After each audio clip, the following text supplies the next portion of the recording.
여러분 안녕하십니까? 이면도로입니다. 중앙선이 있어요. 근데 길이 좀 좁습니다. 양쪽에 주차되어 있는 차들이 있어서요. 그곳에서 중앙선을 물고 지나갈 수밖에 없는 상황인데 마침 맞은편에서 큰 트럭이 옵니다. 그 트럭을 비켜줬는데도 쾅! 사고로 이어졌는데요. 어떤 사고인지 영상 보시겠습니다. 자, 지나고 있습니다. 차 한 대가 약간 빼꼼 나와 있는데 거길 지나는데 트럭이 보이고 트럭을 비켜줍니다. 트럭이 앞부분 잘 나갔어요, 트레일러가. 근데 거의 위험한데 아이고 끝까지 나갔습니다. 이번 사고는 앞을 쭉 가다가 차 한 대가 이렇게 서 있습니다. 중앙선을 거의 다 물다시피 해서 그 차를 피해서 탁 돌아 나가는데 맞은편에 트레일러가 오는 거예요. 트레일러, 기다란 트레일러. 그래서 오른쪽으로 비켜줬습니다. 트레일러 앞바퀴 부분은 중앙선을 넘지 않고 들어갔습니다. 그 트레일러의 뒷바퀴 부분이 중앙선을 물고서 불박차 원래 중앙선이 물고 있었잖아요. 그 중앙선 물고 있었던 불박차의 뒷부분을 트레일러 뒷바퀴 부분을 긁고 갔어요. 이번 사고 과실비는 몇 대 몇일까요?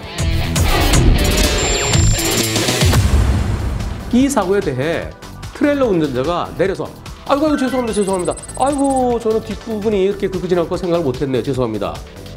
제가 잘못했습니다. 그리고 인정을 했어요. 그런데 트레일러의 보험사에서 무슨 소리예요? 아니 불박차가 중앙선을 딱 가로막고 이렇게 서 있었잖아요. 트레일러 정상적으로 지나가는데 뒷부분 조금 물고 지나가다가 사고 난 거고 결국 불박차가 중앙선을 물고 있었던 거 그것이 사고 원인입니다. 불박차가 훨씬 더 많이 잘못했어요. 불박차 70, 트레일러 30입니다. 이렇게 얘기하는 거예요. 우선 이번 사고에 있어서 상대차가 트레일러가 아니었다면 사고는 안 났습니다. 상대차가 트레일러이기 때문에 트레일러 길죠. 긴 차 많이 있습니다. 대형 버스, 대형 트럭, 트레일러 이렇게 긴 차들은요 특성이 있어요. 큰 버스가 우회전할 때 앞바퀴는 이렇게 지나가지만 뒷바퀴는 보도블록을 밟고 지나가는 경우 있죠. 즉 앞바퀴는 이렇게 가더라도 뒷바퀴는 그걸 못 쫓아갑니다.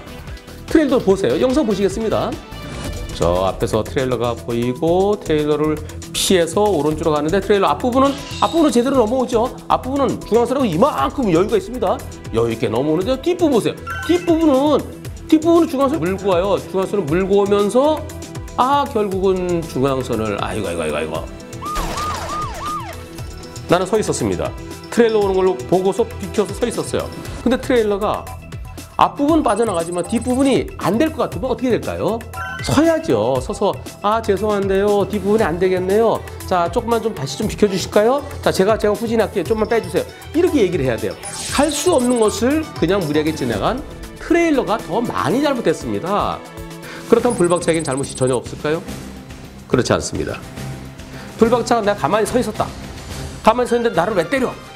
이게 중앙선 물지 않고 똑바로 여기서 비켜 있는데 그때 때리고 갔으면 그때는 불박차의 잘못이 없습니다. 하지만 불박차는 중앙선을 일부 물고 있었죠. 자, 영상을 다시 보시죠. 잘 가고 있는데 저 앞에 흰색 차 하나가 삐딱하게 서 있어요. 요때 정선에 이를 무렵에 앞에 트레일러가 보이죠? 트레일러 키가 크잖아요. 트레일러가 보입니다. 보이는데 불박차가 거기를 먼저 가려다가 도저히 안 되니까 옆으로 비껴선 겁니다. 정상적으로 오는 트레일러 그 차보다 먼저 들어가려고 했다가 빠져나가지 못하고 중앙선을 물고 서 있었던 불박차에게도 잘못이 있습니다. 더 먼저 가려고 욕심 부린 거 그리고 오른쪽으로 바짝 대지 못하고 중앙선을 물고 서 있었던 거 그 점은 30% 정도로 볼 수 있습니다. 전체적으로 트레일러 70, 불박차 30으로 보입니다.